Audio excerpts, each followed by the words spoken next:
Welcome to the second part of administering storage. Now, in this part of the session, we'll look at Blob storage and work our way through on how to create and work and manage our Blob environment. Now, first thing we are going to look at is recapping on what is Blob storage used for. Typically, as we mentioned before, Blob is where we bring all of our unstructured data type. This could be your binary data, text data, images, media files that you might be looking to manage in your environment. Now, there are some common users listed on the screen, so you can pick some of the examples from there. Things like you might be looking at a streaming video or audio solution. You might be looking at distributing access for your files that you're stored in one place. And this is something that you can do within a Blob environment. Typically, part of your storage account would mean that you go and create a container. Now, within the container, you get to create different blobs of different resources that you're bringing in. Now, you can have unlimited number of containers in your environment, so you're not constrained by a number of containers you can create in your account or storage account. And also, each container can then also offer you unlimited number of blobs you can create within that environment. Now, let's have a quick look at some of this on the portal. Right, we're back onto our storage account in the portal. So we earlier on created Contoso AZ-104 demo storage account. All I'm going to do is scroll down a little bit and look into my storage options and go into the containers. Now, as we can see at the moment, I have no containers available for me to work with. There is a default container there available for me to have logs created for my storage, but we'll leave that as it is for now. Now, let's start creating a new container. We can give it a name that we want to work with. Let's call it Pictures. Apologies, capital letters are not allowed because it's compatible with legacy solutions, so we'll go with lower cases. So we'll call it Pictures. Now, as we do this, notice some settings that are grayed out for me at this point. So we have issues with anonymous access level, and we'll talk about some of this just in a few moments, and we'll go into our settings to have a look at how we can change some of these settings around. For now, this is going to be restricted for us to configure. So let's create this, and then we'll go into changing some of this for the next part of the session. Let's hit create, and I have a container ready. Now let's start bringing in data into this container as part of our blobs. Now, for me to bring data into this, I am now currently in my picture container, and I have some options over here to look at managing my container. We'll talk about some access details around this just in a few moments. For now, we are looking at creating some or bringing some data into this. For this, let's bring in uploading some files. Right, as we click on that, I can see I've got some data available in my environment. I can select multiple files. By all means, these are all demo files, so I'm not releasing any information out that's personal, like credit card details or client information, just sample data to bring into my environment. So I can see I've now selected 8 files to bring in. If I already had similar files in here, I can choose for these to be overridden if I'm obviously making sure that I have different types of files with same names. I can choose not to. That's again something I can decide at this stage. Along with that, if I take on the advanced option here, I have certain other options to explore. By default, this is going to be placed in my Blob environment as part of Blob. Now, if I'm looking to bring in other solutions like my page blobs that I mentioned before, so you could switch them around and choose an option that suits you well in your environment. Now, just for this part of the demo, we'll leave this as a blob and we'll upload it. Also, notice that this is still working in a hot tier, and we haven't yet spoken about what these tiers are. So let's talk about these just in a few moments. Now, for this part of the session, I am simply going to upload these and bring these files into my environment. So now I have these files uploaded. If I wanted to see any of those files, I can simply click on them and I can see a quick detail around the file. When was it last uploaded? What type of file we have? Where is it placed? And all sorts of other details around it. Now, we could look into controlling or adding versions to this file, but we haven't enabled version control, but we'll talk about that just in a few moments. We'll look at what version control is and how this can be quite useful if you're managing multiple versions of the files, which can be enabled in your Blob environment. But before we get onto that, let's come back out of it and let's talk about some more details that are important to understand. Now, first of all, let's go back a step and talk about the tiers, the access tiers. Currently, I'm bringing these files into my storage account in a hot tier. Now let's jump back onto the slides for a minute and discuss what these tiers are and how they work. All right, we're back onto our slides. Let's have a quick look at some of these options that we have when we're working with access tiers in our Blob environment. Now, a few things to bear in mind. As I see my Blob tier options over here, there are 4 options listed on the screen. When we were creating the storage account, we had only 3 options visible for us to look at. Now, typically when you're looking at these tiers, when you're working with files that you are constantly working with, typically these files are going to be kept in what we refer as a hot tier. This is a normal occurrence or normal tier to have in your environment. So you're constantly using these file types. Now, organizations keep a lot of different types of data in their storage accounts. Not all data is going to be used all the time. Now, if you have certain data that you're not going to be using and you want to still retain that into your storage accounts, it might be worthwhile looking into moving your tiers. These tiers come at a different cost. We'll have a look at the costing on these just in a few moments. We could decide to move some data into different tiers, and we can decide to say, hey, let's move this data into cooler tier because we will keep this slightly cheaper, or have this data placed into the storage account a little cheaper. However, the lower we move on to these tiers on the screen, so from hot to cool or cold or archive, the storage becomes a little cheaper. However, the access to this data, the data transfer, becomes a little bit more expensive. That's why keeping the files that are constantly accessed and data transfers happening in hot tier would be more advisable. However, if you're not accessing them and you want to store the data type in your storage environment, then it's advisable that you move down the tiers from hot to cool or cold, and or archive them if you're not going to look at these files for longer. Azure does require you to store these files in different tiers for a particular time period. Now, most of the time, if the files are in hot, there's no limit onto you keeping them in hot. However, if you're not using these files, you can move them into cool tier. But for the files to qualify for the cool tier pricing, you must keep the files in the cool tier for 30 days at least. You can retain them for much longer than that if you needed to in the cool tier, but minimum requirement would be 30 days. Similarly, if you decide to move them from cool tier to cold tier, which means you're now less frequently going to be accessing or infrequently going to be accessing these files, then in that case, you could keep them in the cold tier. However, the files must be kept in the cold tier for 90 days to qualify for being a cold tier. Now, if I move a file from hot tier to cold tier and keep it there for 5 days and bring it back out into hot tier, then again, the duration of the whole file moving to cold and back to hot, we might still end up paying for the hot tier, or the additional charges may apply to this because you're moving between tiers, but you're not keeping the data in that tier for the duration it requires. So please make sure you understand some of that before you start moving the tiers. The last one that I have on the list over here is the archive tier. Now, typically when you create the storage account, it doesn't give you this option to begin with. However, once your account is created, you can decide to create an archive tier where you can decide to move your data into archive. As the name suggests, this is you archiving your data. Typically, you're not looking to work with this data anymore. Something that you need to retain, you need to store for longer periods of time. However, you're not necessarily looking to work with this data. Ideally, you should keep it in archive. This would be the cheapest way of storing data. However, the access to this data might be a little bit more expensive. Along with that, you can see that it requires you a longer period of latency if you are looking to access this data. Typically, if you look at the documentation, this can be anywhere between 14 to 16 hours or more, depending on the type and the size of the data that you're retrieving. So it's very, very important to understand that if you have archived the data, you can't simply click on it and start looking into it. It would be completely, it won't be available to you to work with. It's something that we refer as dehydrated data. So you have to hydrate it before it's available for you to gain access to it and start working with it again.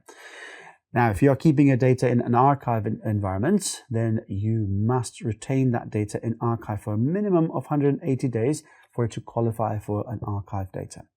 Now, let's talk about this a little bit more on the whiteboard. Right, just looking at some of those details that we mentioned on the different tiers in the Blob environment. This is a quick comparison table that you can find on the Learn documentation for the Blob tiers. At a quick view, you can see the availability of my data in the hot tier is slightly higher, so it's 99.9%.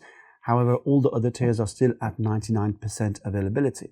So that doesn't make a huge difference, but it's a slight difference in that, depending on your need. So that could impact on the kind of solution that you're looking at. Now, along with that, if I look at the latency, typically people assume that if you're moving from hot tier to a different tier, you might have a higher latency. But in this case, if you're keeping your data into cool or cold tier, the latency is not different by much. You're still looking at milliseconds as latency to work with. However, this changes when you're looking at data that's in archive. Like I mentioned, once you archive the data, it could be a few hours before you can get this data available. Once it's hydrated, you'll have access to it. The minimum storage times are important to understand for them to qualify for these tiers. As mentioned before, 30 days, 90 days, and 180 days for archive tier for them to be retained in that storage to qualify for that. Now let's jump onto the Learn portal and explore some more details and understand a little bit around the pricing as an example. Right, if you go into your search engine and search for Blob prices, we're looking for one of the links that is on azure.microsoft.com talking about Azure Blob prices. Let's land into this page and see what type of pricing that we'd see. Now, if I scroll down onto this page, just to get an idea, we can define what type of storage that we're looking at. We can choose a redundancy solution. So in our scenario, we're working with LRS. We can choose a region that we want to work on. Let's switch this to UK South, as this is where the storage account that we've created. Since we're working in UK, we can keep the currency in pounds. However, you can choose to switch this around to a currency that makes more sense to you. And we can scroll down into looking at different solutions. Now, if I scroll down here, there are some tables that we can work with. However, it's important to understand these are pay-as-you-go prices. And if you work with different pricing in your environment, you might want to refer to your own price list. Now, as a quick example, just to understand some of this, let's pick the very first line, and just to understand how things look like, you can see for the first 50 terabytes, how this works for me. Now, the premium account, we said it's going to be the most expensive. However, per GB, it's only looking at roughly 14 pence or 14,505, looking at the pences there. And if we compare the other tiers, so if you look at the hot tier now, per GB for me to keep this data in a hot tier, it's 0.0147 pence per GB. Moving on to cool tier, it's even cheaper than that. So you can see the numbers changing, even harder to call them a pence. It's less than a pence.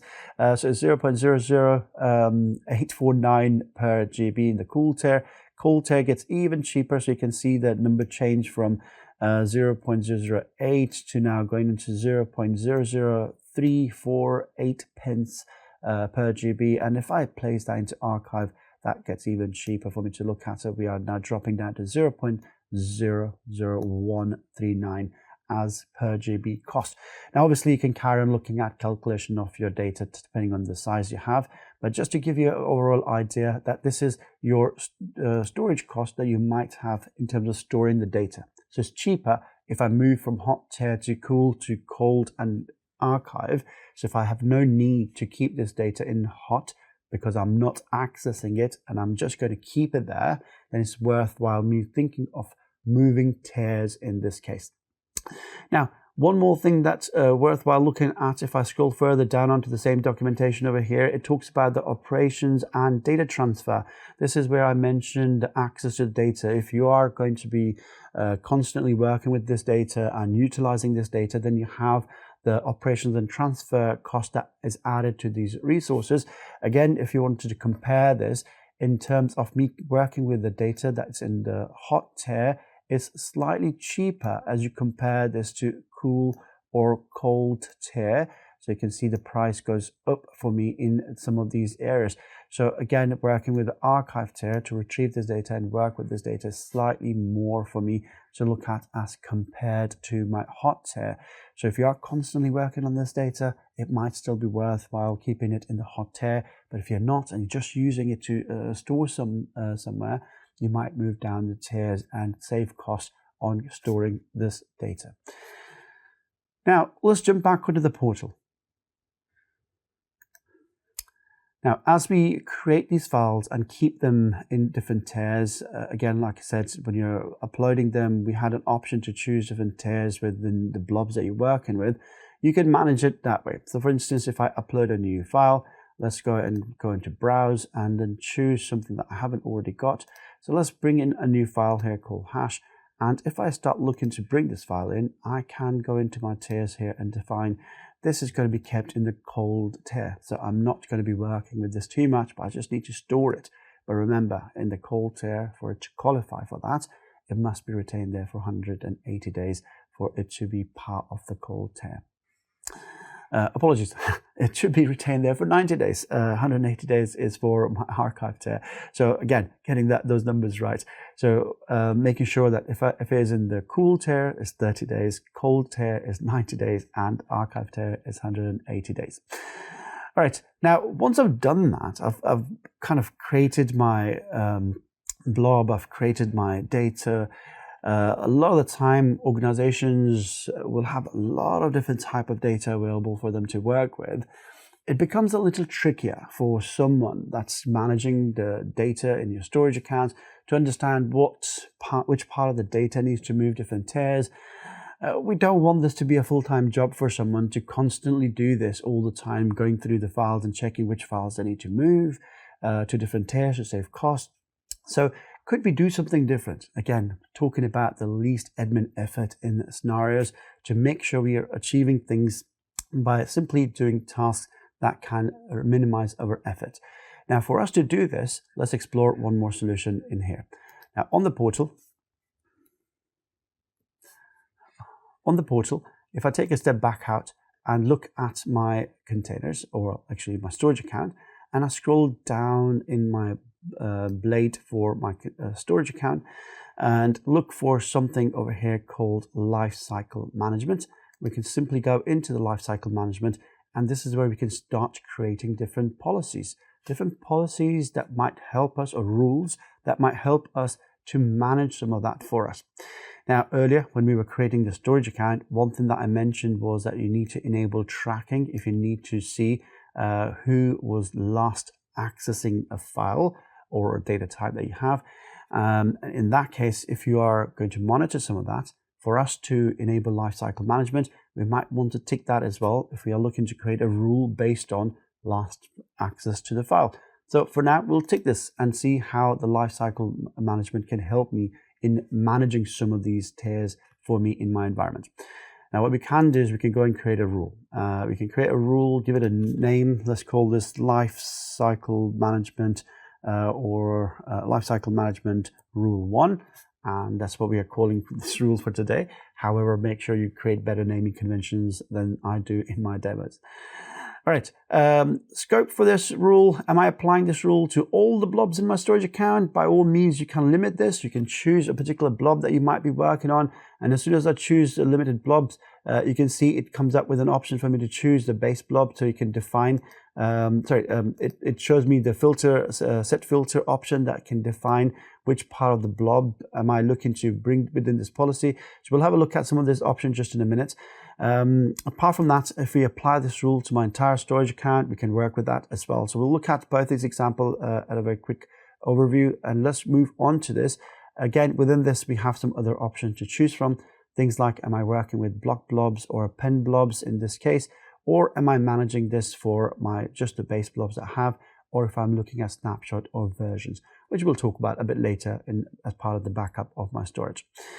Now, let's move on to the next part. In the base blob part, we have some options to choose from over here. Now, like I said, if I did not enable the tracking, the last access option would not typically be available for me to look for. So if you want that option to be available, ensure you enable tracking.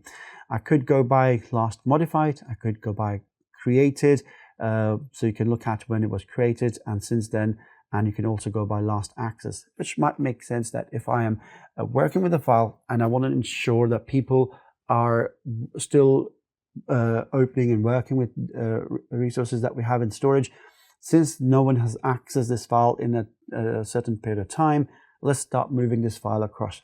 Again, you might have other reasons for it. Maybe if a file is created after a certain period of time, you want that file to be moving onto different tiers based on different compliance standards that you might want to work with. Now, in here, we can go with one of the examples. Let's choose last access and let's move with that. Now, let's assume that this file was last accessed, put it down, let's say 15 days ago. So it's been 15 days, nobody's accessed this file. Then I get to choose what would happen to a file in my entire storage account with all the blobs that I have currently. Well, we don't necessarily want to delete this straight away. We could decide over here to say, hey, move this to the cool storage for a duration of time. And in this case, we can then carry on adding other conditions if we are not done with this process at that stage. We can say, if that's the case, it's moved into storage. And since it's been moved to the storage account and nobody's accessed it in the cool storage account, then let's move it to a different tier. And for me to do this, remember for the cool tier, we need to keep the files in there for 30 days. So we'll say minimum 30 days. So it's been 30 days, it's been in cool. Nobody's accessed this file yet. So let's move it again to a different tier. Now, again, we can keep on doing this process to move it to cold storage, a number of days. Like it says, it must keep it for 90 days in there. And if you're moving it to archive, must stay in there for 180 days. So we could do that. We can go through all stages. We don't have to. We can jump straight from any one of these tiers to say, hey, we're moving on to archive straight away. So at any one point, we can jump between the tiers. We don't have to go from hot to cool, and then from cool to cold, and then from there to archive. You can go straight from hot to archive, or from hot to cool, hot to cold, and then archive. A choice that you have, depending on your needs. Now, I can move this to archive. Now, remember, when we are moving this to archive, we are going to keep this data in archive for a duration of time. It does suggest that please ensure that you know that this data is going to be kept there with a higher latency. So you need to understand that this data will need to be first hydrated to a different tier for you to be able to access this, which can take a bit long time. So you can read into the documentation here that explains the time, which is in hours. So bear that in mind before you start doing that. Now, maybe you have certain other compliance standards that suggest if the data has been in your environment for a certain period of time, after that duration, you might need to get rid of this data. So we'll go by 180 days because that's the minimum requirement for us to keep the data in archive. So let's assume it's been in archive for 180 days and I don't need this data anymore. So I am going to start looking to delete this data from there, or delete this blob from here, from this environment. Now, again, you might have different policies, different ways of working with things. You might want to retain it for longer than 180 days in an archive. You might not want to delete this data straight away without going through some other checks. So that's entirely up to you and how you manage this. Again, this tool is there for you to work with your lifecycle management of your data within your containers. So managing your blobs in a way that suits you best, rather than you manually moving them around and shifting between the tiers. So this could be a nice tool to look at, and we can hit into add into creating this.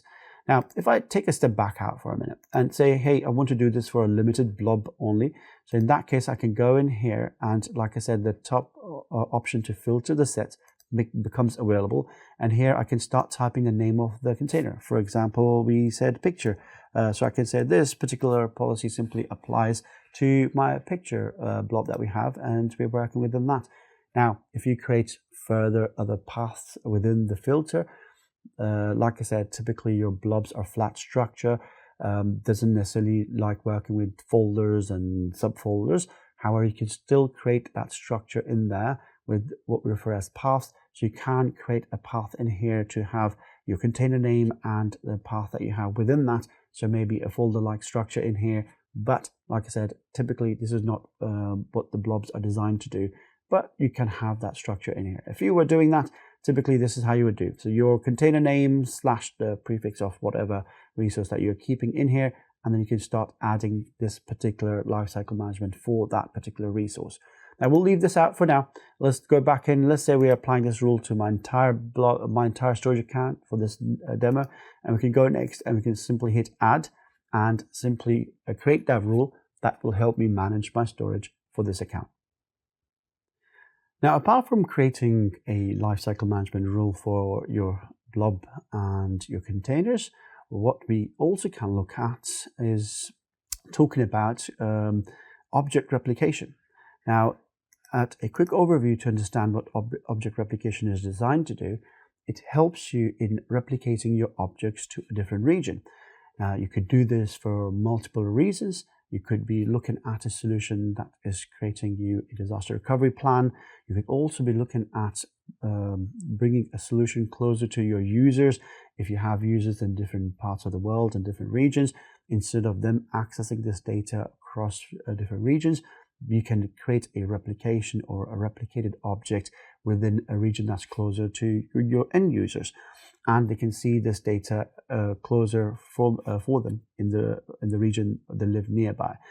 Now, again, this could be used for many other scenarios. If you're working with, maybe you can keep the primary source of the data where you're processing a lot of information, and the results and the reports that come out of it, you might want to replicate that where people can pick that information from a secondary region or a second region, or you might look into processing all the information and archiving that data, yet keeping the reports available for people to see in the main region and pushing that particular information out onto the second region. So you have a few different options there to look into object replication.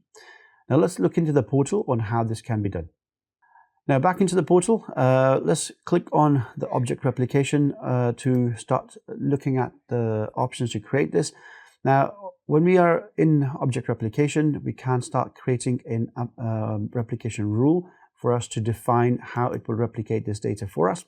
Now, a few things that we need to define is creating a storage account in the secondary region. So it will ask you to choose a destination storage that you might have in your environment. Now, I can pick one of my existing storage solutions that I have. For instance, if I go into a storage account called Hyena 7, so that's a storage account that I've created as another demo. So I can say, hey, this is the destination storage that I will bring this data into, and we'll start replicating this data. Now I can choose a particular container that I need to replicate rather than the entire set. So I can define to do that. So for example, we can go into say, just replicate pictures for me, and it will go into a container in the other side. I have currently got a container called Bob's Blob 1 as a container name. So I could decide to do that. I can go into my other storage account and create exact same name, so I can match where the files are going. So I can go and create another container there called picture and then replicate that to that destination. Again, an option that I can choose from. So let's for now say we are replicating this to Bob's Blob. And once we have chosen some of these settings, we can hit create, and this will start creating a replication policy for me to decide that this data is going to be replicated for me in my storage account that we have in the secondary option. All right. Once you've seen the object replication, as you saw, the demo is pretty straightforward, depending on you deciding where you're choosing your second region to replicate this data. Just choosing some of the options would be important, and planning it out before you implement, because implementation is typically very, very straightforward. So make sure you plan that out and then decide what are you replicating to a different region and the reasons for you to do that. Now, once we have understood the tiers for my blobs, understand the lifecycle management for them, looking at options to replicate these to secondary regions, some or all the blobs that I have, so I can plan into looking at some other details that could be very, very important for us to work with. Now, earlier on, when we were doing the account creation in the previous session, one of the things that we looked at was an option to access my storage account, and we left it unchecked. Now, what we are going to do in this part of the session is we are going to go into the properties of my storage account and enable that feature to see how that works. Now, before I do this, let's jump into my container and start looking at the current container that we have. So we created pictures earlier on, and within the pictures, I can see this particular container, if I try to change the access level to it, is grayed out. So a feature called anonymous access is currently unavailable, so I can't see that. So under my settings, you can see I have an option to go into configuration. Some of the details that we were configuring as part of the storage account, we can see them back in here again, and we can go and change certain features. One thing that we can't change, obviously, is changing the storage account option from being standard to premium. This is something that we define at the stage of creating a storage account. So it can't be changed. However, other things that we can look into talking about, the area that we're discussing right now, is to look at blob access with anonymous access enabled. Now, let's enable this for just a few moments and go back and talk a little bit more around on what this actually means and how this works. Now let's hit save onto this and switch back onto my blob option to see if I can now make changes to my access tier. Now back into my container, let's click on my pictures, and within my pictures, if I go into my access tiers, I can see now I have some more options available to choose from. Now these options are very, very important to understand. If you're providing somebody a direct link to your storage account, particularly looking at your container blobs, then in that case, they should be able to open that link to, or the end link to go into that particular resource that you're sharing. For instance, I want someone to be able to look at this entire blob or this individual blob that we're working on, or the entire container, which is in this case the pictures. So if I want them to be able to look at the entire container, browse through this, do look at some of these pictures or data or files that I have, I might want to share the entire container. In this case, let's try, say we give someone a blob access in this case, and it says the container can be read by anonymous requests. It's warning you that anyone that is not currently authenticated but has the access to that particular blob that you're sharing with, they can open this. Now let's try and see what that makes, what difference does that make. So if I, for example, look at this particular document that's in here called credit card details, and I click onto it, now I have a URL for this. Again, hoping everyone remembers the URL path should be very similar or familiar, because we've mentioned how that should look like. And all I'm going to do is open this in a new tab. Now, as I open this in the new tab, you can see that it's given me an option to download this file, obviously suggesting it can't open it, but I have the option to download this file and look at it. So if I click on download file, it should be available for me to open and work with it. So I have access to this file without authenticating, without doing any further details, because I've created an anonymous access for this particular resource. Now, this can be pretty concerning in terms of security if you don't want people to be able to get into your resources without any particular secure method. This is a feature that you don't want to enable. Hence, the portal gives you a warning message there to suggest that. Now, let's go back and change the settings one more time. Now, if I don't want anyone accessing my pictures container, all I can do is go back in here and say, let's take away this access. So they won't be able to go into this. Let's make this private and make sure there's no anonymous access onto my entire container, and try the same file again. Once that's changed, let's go back in here. Let's copy this link one more time, and let's open this in a new tab. Now, as you can see, if I try and open a file with anonymous access turned off, it simply doesn't allow me to see that file anymore. And this is something that we can plan as part of creating anonymous access or denying anonymous access to your files. Again, if you're looking to secure access to your resources, something that you might need to consider as part of managing access to your container. So again, a feature that you might want to keep turned off if you don't want people to access your storage account as part of that.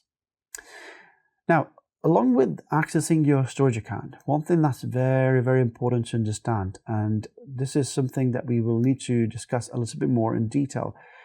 I mentioned earlier on with the storage account session that we need to create a storage account. In our case, we created a storage account using access keys. We could decide to have access to my storage account based on my Entra settings. Now, if I go back into my pictures container for a minute, currently the access method is using access keys. I can decide to switch this to using a Entra authentication method. However, currently it's giving me an error message because there are certain RBAC roles that we need to enable for us to be able to do some of these. And that's all this error message is suggesting, that I don't necessarily have those particular permissions added to me.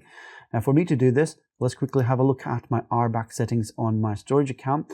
In fact, we could do this on the Blob itself. So let's go back into the picture Blob and go into my IAM or access control. And all I'm going to be doing is looking at a particular role for the data object. So we're assigning a new role. So what I'm going to do is click on Add Role Assignment, and let's look through the list for Blob Data Contributor. Now, this is one of the roles that we are looking to implement. So we have a Blob Data Contributor role. Now, this is one of the roles that you might require to manage some of these settings that we are looking at. Obviously, you can go by the least privilege access and choose someone to have Blob Data Reader role if they're just going to access this resource using the Entra and not change or contribute with you. However, I'll apply this role for now. Just bear that in mind. Now, I'll select myself as member onto this and give that role to myself. And say select, and let's hit assign and assign. Now, once I've assigned this role to myself, let's go back into my Blob. And now if I want to switch this access, maybe just give it a minute before it kicks in. Right, if we now go back and refresh this and try to switch this to an Entra user account, you can see it's now switched. So it suggests that users using their Entra account now should be able to do this, simply because I've now assigned myself a role on the storage and on the container to be a Blob data contributor. So now I can look into doing this. Now, if I'm allowing others to be able to read this data from this particular storage account using their Entra, I might need to give them a minimum of a Blob data reader role assigned to their RBAC, so once they authenticate, they have the right permissions to be able to read the information from this Blob.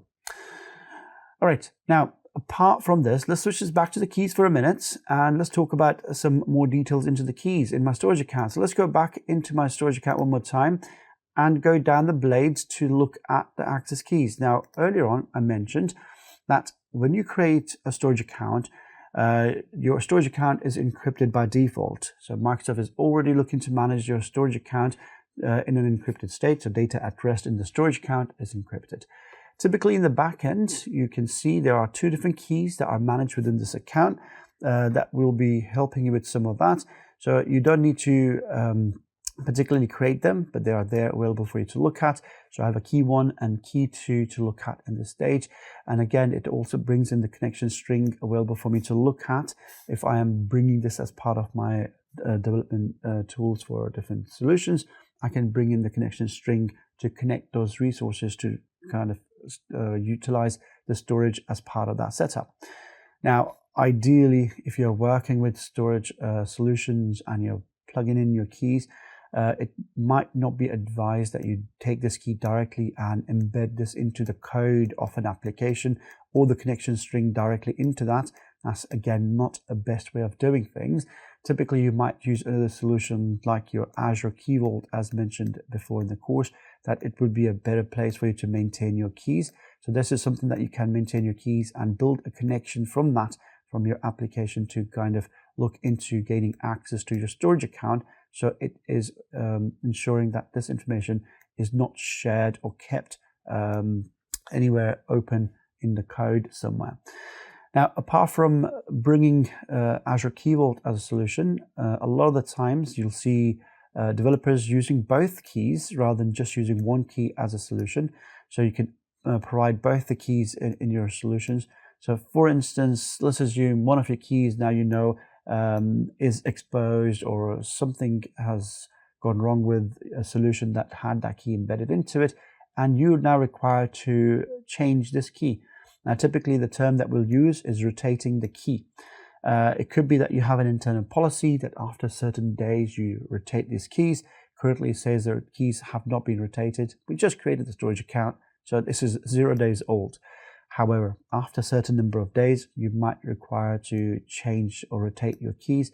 Now, if you're doing that, and if I had a solution like this running in my environment, typically if I only had one key assigned to my solution, now when I rotate the key, for the time that this key is not available for the solution to look at to gain access to my storage account, this particular solution will be broken. It won't be able to access the storage account to gain whatever it is looking for. Now, to avoid that downtime, what you can do is you can provide both the keys to your solution. So while one key is rotated, your solution will carry on working with the other key. And once you've rotated one key, again, it's advisable that you rotate both keys and not just one in your environment. Obviously, you're not rotating both at the same time, one at a time. Once you've rotated the key, take the new key, provide that back into your solution. So again, you'll have an updated version of that key available to look at. Once that's all done and everything is working fine, it might be time for you to now rotate the key 2. And again, you can go back and update the key 2 once that's rotated in your environment as well. So again, a nice way of looking at key management in your environment. Currently, my current storage account setup is looking at managing or accessing using the storage keys. Again, if you prefer this not to happen, you might want to start looking at different solutions. Now, this brings us to this part of the session. We'll discuss a little bit more into securing my storage access with some other features under my security solutions over here in the next part of the session.